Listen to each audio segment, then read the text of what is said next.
Okay, so we can start now. Hello, hello, my friends from Chestnut Online, previously Mundo Enneagrama. It's very good to be with you here today, talking about Enneagram assessment. The idea of this theme comes from the work that Beatrice Chestnut and I have been doing at a workshop we have called Solutions Workshop, provide an effective Enneagram solutions workshop.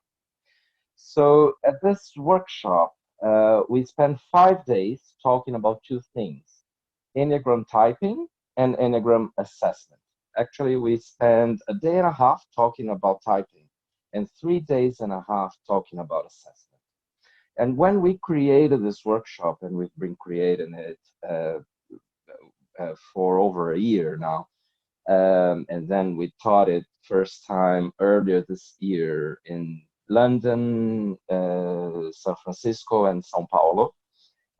So when we created it, we really got in touch with a complex method of Enneagram assessment that we've been teaching our students. And I wanted to introduce it to all of you Chestnut Pies Online members. The idea on assessment here is a complement of Enneagram typing. So why Enneagram assessment and what does it do? So many times we are all concerned about typing, Enneagram typing, finding out someone's type. It can be our own or someone we are helping find out type. Now, this is very, very important because many things open up for someone who finds out type and also for someone who finds out subtype and instinctual sequence. And it's possible to learn the amazing Enneagram system. But in practice, this is the map and not the territory. The territory has to do with our own stories, our own careers, so life, work, and relationships, and obstacles we all have to grow up and to do inner work. So the idea behind this is that we can always be more accurate if we not only find out type, but if we find out what is exactly happening with us with regards of that particular issue in life. So what exactly in our psyche structure and then in the structure of our Enneagram profile, everything type, is behind the specific issues we're having. Can also be something like a healing necessity that we have. So when we go for assessment more than typing, we start to be able to understand what exactly is happening with the client, not only from a general perspective, but connecting back to all the Enneagram theory. What aspect is behind that person's challenge? Is it type itself? Is it subtype? Is it the dominant instinct or maybe the repressed instinct? Is it a shift in the level of awareness? Is it the underuse of one of the arrows? Or many, many other factors that we now call Enneagram assessment factors that can be behind something that the person is going through. And if we know type, but we don't know exactly what assessment factor is behind something that the person is going through, we can't really provide a more accurate solution. We can just help enlighten the situation with the perspective of type, but we won't read into the situation to tell what the person really needs to do. And we won't be able to offer a more customized solution. And again, both for self and for others, right? So assessment is a complement of typing While typing is a big part of understanding who we are and understanding the individual, it's also a means, not only an end, for people to be better with themselves and overcome issues in their lives, right? So the goal of working with the Enneagram for self and others is not typing. Typing is just the start. And it should be helping self or others address challenges in life and work. And for that, we need assessment and not only typing, right? Um, and the Enneagram is very complex and a very sophisticated model that has not only the theory of the nine types, it has the theory of many more things. So we need to be able to get to the right factor that is behind whatever someone is going through. And although there may be two, three, four, five factors behind, there is always one that is the main one, and that is the one we need to work on in case we want to have maximum results while doing something for the person that again can be ourselves or others. So the idea here is to focus on one assessment factor only and be able to tell what is happening with the person from that assessment factor perspective, and also knowing what is the specific solution for that assessment factor, for that assessment point. So how to deal with each of these points in Enneagram theory, not only knowing where the problem is coming from, but also how to deal with that problem. And methods vary depending on what the problem is. So on, on doing Enneagram assessment, we identify not only the main challenge the person has, but also the remedy. What exactly we need to do to overcome that. And precision needs to be behind identifying the assessment factor and also the remedy. So we need to know how each of the assessment factors work, and also we need to know how to provide solutions for each of them. We sometimes talk about the psyche map related to the Enneagram, which is the whole picture about type, not only in the lower awareness level called personality, but also in the higher awareness level called essence. We have mapped out all parts of the psyche structure using the Enneagram in all levels of awareness, right? The Enneagram does that for us.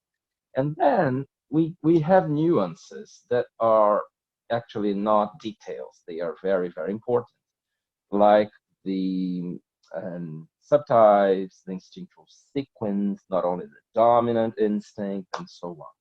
So when we have the whole map of the person and we listen from the person what the main challenge is, we become able to know what is really behind the person, and more self-actualization and self healing and some growth, right?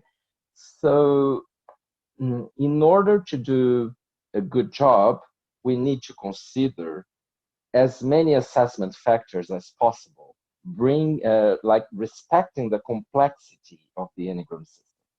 It's not only about nine types. As Mundo Enneagramma member, Chestnut Pies Online member, you already know that because you've been watching materials for sure that talk about multiple dimensions of our personality. So I think you get the picture of why doing an assessment is important. And we just say that unfortunately, most people who know the Enneagram don't do that. And that includes teachers and practitioners. So it's not as easy to say things about what the person needs to do as it is easy to teach about the Enneagram, right? So you just need to know the Enneagram to teach about it.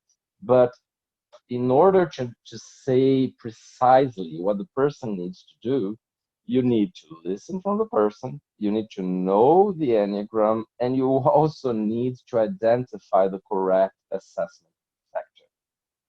And if you don't know Enneagram theory well, you will get mistaken in terms of the assessment factors. Because, for instance, you may think that perfectionism comes from type 1, but it may come more from self-preservation dominant instinct in any of us.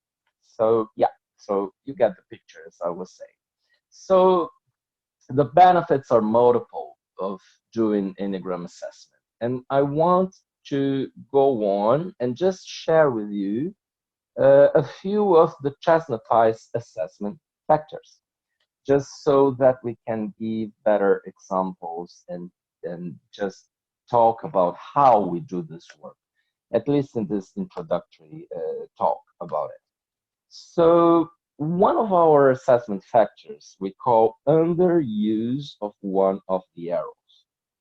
Whenever I'm listening from a person and listening what the person's problem is, I am thinking of the person's type in terms of the two connecting points with arrows on the Enneagram. And I try to see how much the person has developed each. And almost always what we find out is that people have developed one, access to one of the arrow points, but not to the other one. And I can't emphasize enough how amazing it is to see how the issues people have would be more easily solved if these people could have better access to the underused arrow. So let me give you one or two examples. Imagine that a 5 on the Enneagram is getting better and better and doing well with the thing about socializing or communicating or even being spontaneous and being a little more informal or even fun. And that people could, and that 5 person could be someone who, on the other hand, is not too good in being someone who is assertive or confrontative in a good way, or being in the body. So what is happening with this 5? It is the underuse of the arrow to 8. So on one hand, the 5 has developed a good access to 7, but the problems that this particular 5 is facing is that he's not doing the connection with 8. The first arrow actually is to 8, and the second one is to 7, because we go first against the arrow and only then with the arrow to the second connecting point. So the idea here is to find out that particular challenge that 5 has comes from the underuse of the arrow to 8, right? So this is what usually happens when we are doing work with the arrows. We see that the person is not using one of them.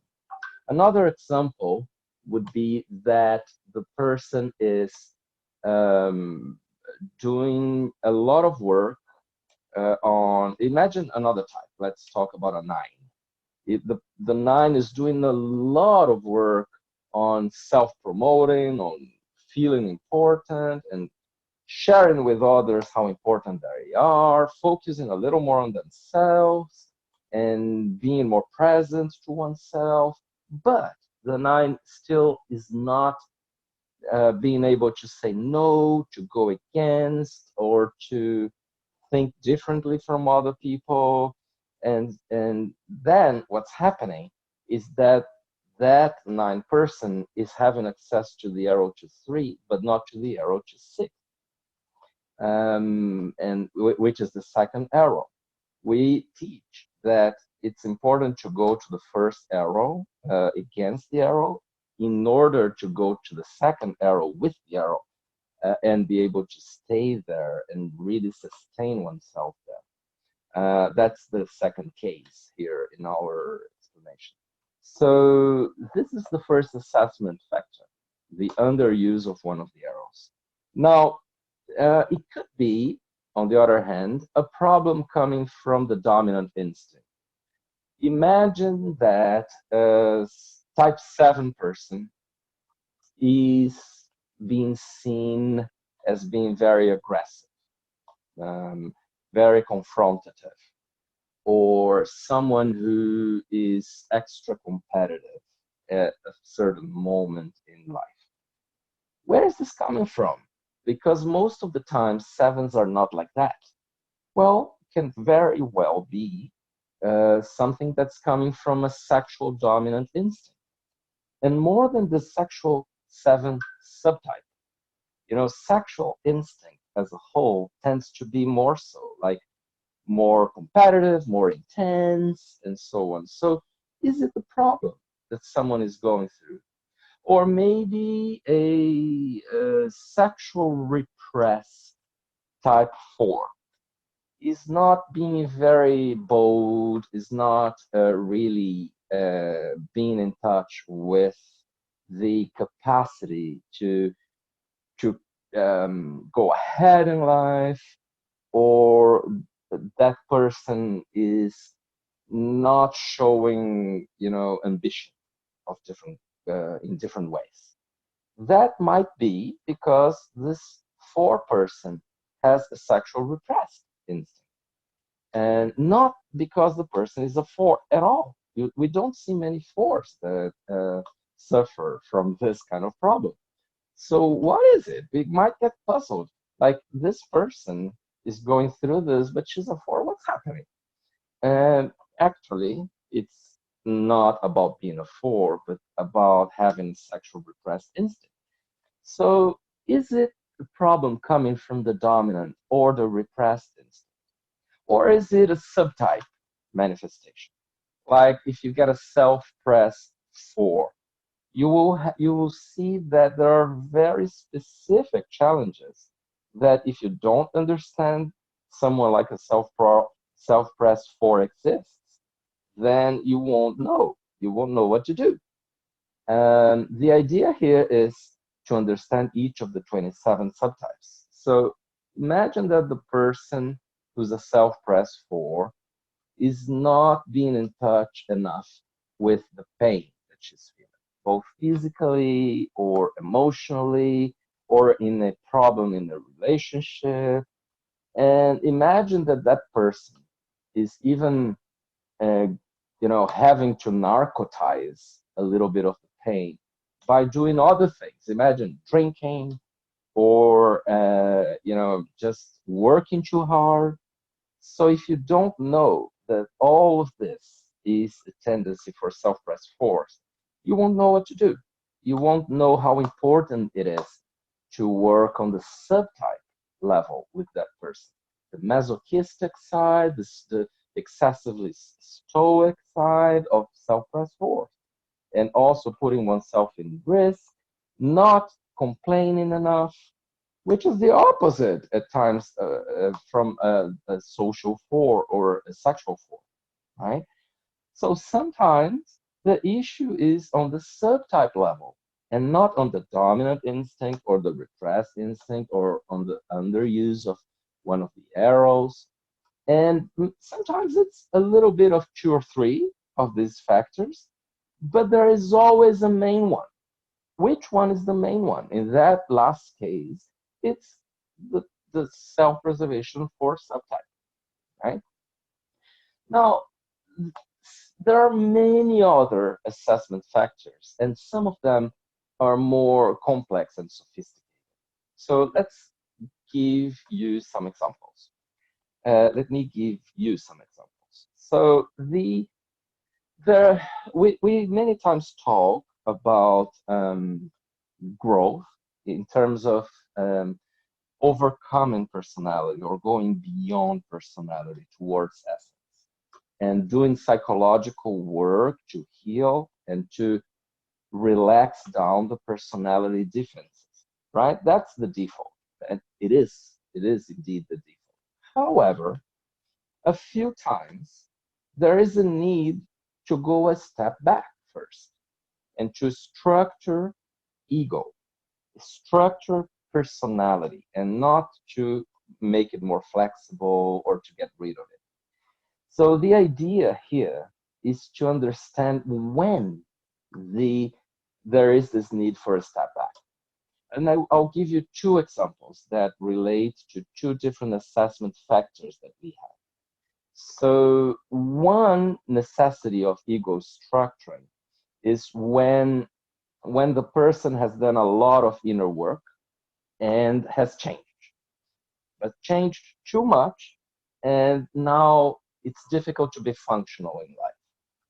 So I'll give you two examples. Imagine a Nate who has been doing so much good work in getting beyond or past the eight tendencies.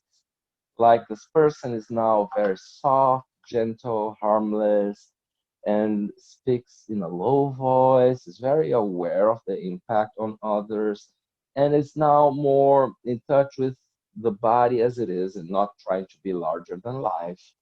And there is not much excess, and the person is too gentle, is too calm, too peaceful, and is not being able to do things in life. Right? So the person learned how to do the other side of it, but needs to reclaim back some of that eight personality energy.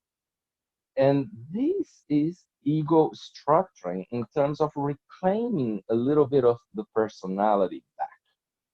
Now that I'm not as much kidnapped by it, right? And imagine a six who has done a lot of work and is now totally non-anxious and totally someone who's trusting life, but is not seeing a few risks in life. The person needs to come back to six and structure that, or at least be around with people who will do that for them at this point. These points in inner work do happen, and we see them with several students who do very good work. Now, there is also the case of someone who has never finished structuring ego for one reason or another. Could be that because of one of the parents who was extremely rigid, there was no possibility to leave the normal life script of our type and subtype. Or could be that something happened earlier on, even in the womb, that was not possible. And I'll mention an example. And then the person has never finished structuring with ego, and she needs to do that. I said that I was going to say an example of this. We've been seeing, B and I, multiple cases of what we call the twin survivor syndrome. And that is when a person had a twin in the womb who died usually sometime between the fourth and the sixth week of pregnancy. And nobody knows cognitively about this. But the twin survivor carries a lot of things because of that. And one of the things the person carries is a little bit of the energy of the twin who died. And there is usually a need for people in this case to structure their ego better, because in the womb we're in totality, and we get mixed up with the energy of the mother and also the energy of the twin, if there was a twin in there, and also the energy of the dad twin. So these people might have some energy mix up, which is actually for us another assessment factor here. Energy mix-up being like I mixed up with the energy of my dead twin. Or, and by the way, in these cases, many twin survivors are the ones who find it the hardest to find out their types.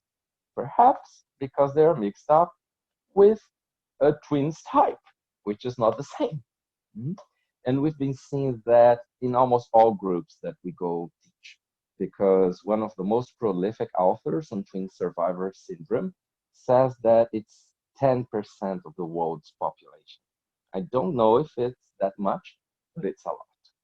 So sometimes the assessment factor is an energy mix up like this, but it can come from another thing, like the a parent, like my father was too rigid, and I mixed up my energy with him.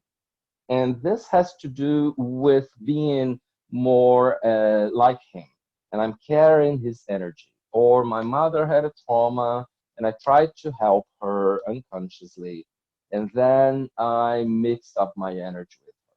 And then there are some types or subtypes that mix up their energies with others more commonly. Fours, or above all, I'd say sexual nines. They almost always have a energy mix up, you know. And sometimes we are experiencing things that are not ours. We have even borrowed problems from other family members, as if our own were not enough. So, and social dominance, for instance, they try to heal everyone because of what we call the God complex for social dominance. And then there might be an energy mix-up. B and I also teach sometimes how social dominance have this tendency for what we call energy promiscuity. It's like mixing up our energy with everybody else's. Now, sometimes the problem is a type's passion manifestation. Mm, it, and we have here on CP Online great articles, one for each type, talking about indirect manifestations of passion. And the thing is, the passion of type is something that not many people understand what that is. They don't really know the actual meaning of it. And then the indirect manifestations are even less known by people. So let me give you an example. Imagine a type 3. The passion is self-deceit. What is an indirect manifestation of self-deceit? It's becoming someone who our parents wanted us to be, or a teacher wanted us to be, or the environment wants us to be. So imagine that a 3 has worked in an industry that is very harsh. Like people who have always worked there are very harsh. This 3 will look like an 8 because of the environment. And then during a 360-degree appraisal, this 3 gets the feedback that he is too aggressive, impatient. Well, 3s are impatient, but 8s are too. Or that they are confrontative and so on. And some of these things don't make sense for 3s who are more political, who are very worried with what other people think of them. But it's just that because of self-deceit, there was a manifestation of that in which they are sort of playing the role of an 8. And this is a manifestation of type's passion. Now, another 3, imagine another 3 is an artist, and he will make sure that he will be in touch with emotions and be more creative. Or if the 3 works with mediation, he will look like a 9.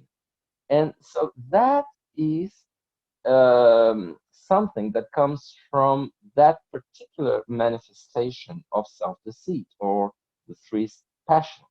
It's mimicking a character that will be more appropriate for that environment. For some people, the assessment factor is something different, like lack of emotional development. And that can be for any of the 9 types.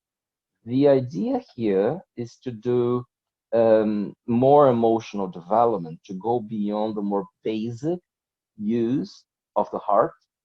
Like all of us have some access to the heart, but most of us have access only to the more mechanical part of the heart. We sometimes call it the moving portion of the emotional center, which is more basic. It's like crying when you see an ad on TV, or just crying when someone is crying in front of you, almost as a reflex only. So that is not exactly emotional development. Emotional development means feeling things of my own and being in touch with the feelings without doing anything about them, and being able to feel all sorts of feelings that connect back to the four basic emotions of fear, sadness, anger, and joy.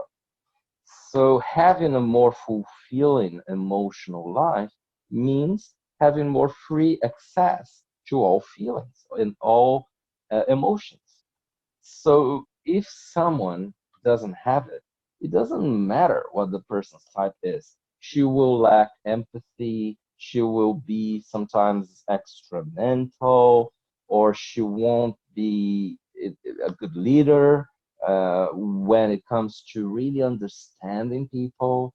And that has to do less with the person's type, perhaps, and more with a lack of emotional development. And if that's what needed, there needs to be a whole focus on developing emotionally. So again, the idea is to bring more focus in our self-development work, to know exactly what to do. I'll just mention now a few other assessment factors, just so that you get a broader picture, but I think you get some of the examples. So it could be that the person is not fully in touch with the passion and not disappointed enough with the passion, and therefore is not becoming more flexible towards it. Could be an assessment factor of the type's fixation being behind that specific behavior you're seeing, or could be that the person is imbalanced in the lower centers, like the person is not using the right center for the right activity, or could be the lack of psychological work, could be also the um, it's time to break away from some mental paradigm, or could be spiritual bypass. The person is doing too much spiritual work without the psychological work, or doing spiritual work much more in an abstract way without the practices. Or it could be that the virtue of type is willing to manifest because of good previous inner work, and that is something that is behind what's happening with the person. Or could even be a moment between the point 4 and 5 on the symbol in which the person is getting in touch with the dark night of the soul. So what to do with that, right? There is a whole way of dealing with that, and we'll talk about this sometime here on CP Online. Or maybe it's time to stop doing emotional work and working more fully on the lower mental center, cracking it open for new forms of thought and developing mentally. It could be that. And again, for the 9 types, could also be a collective content, something that's coming from the family system or is coming from the feminine or the masculine as collective realms, or it could be simply a cultural overlay, something that comes from the person's national culture. And we had a class on that here, and it's saved on our website for members. And maybe the problem is that the person has always done work to befriend personality, befriend ego, which is more gentle. And now it's time to move on to do a slightly more confrontational work with the personality, because the person is a little stuck in her path. So there needs to be a change in the kinds of practice that the person does. Could be that the person is shifting levels of awareness. And we've been talking about levels of awareness here. And something that's happening is typical of that shift. And we need to operate something related to that shift. And that could be the assessment factor. Or something like attachment to doing psychological work only and not doing spiritual work out of lack of belief or lack of experience in that. Or it could be something related, again, not to type, but to the process Enneagram, like a new project wanting to manifest. We may very well want to use the law of 7. And we'll talk about this someday here. There's so much for us to talk in here on CP Online. Or it could be another aspect of the process Enneagram, the law of 3, like the person has built a paradox and is now receiving a third force, a reconciling force, to move the person beyond the paradox, right? So there are multiple assessment factors. We are working with 30 plus assessment factors at this point. And the idea is look at your personality type, look at your main problem, and ask the question, what exactly or precisely is behind your problem? What is the one factor that if you work diligently on, you will get optimal results? So it's not about type only, not one of the 9 types only. It could be different things. And the best results come from people who do the best assessment, like finding out what is the main thing happening and focusing on dealing with that. So that was what I planned to talk to you guys today. I hope you liked it. Stay tuned here on CP Online. And we already have all the calendar for our webinars for 2020.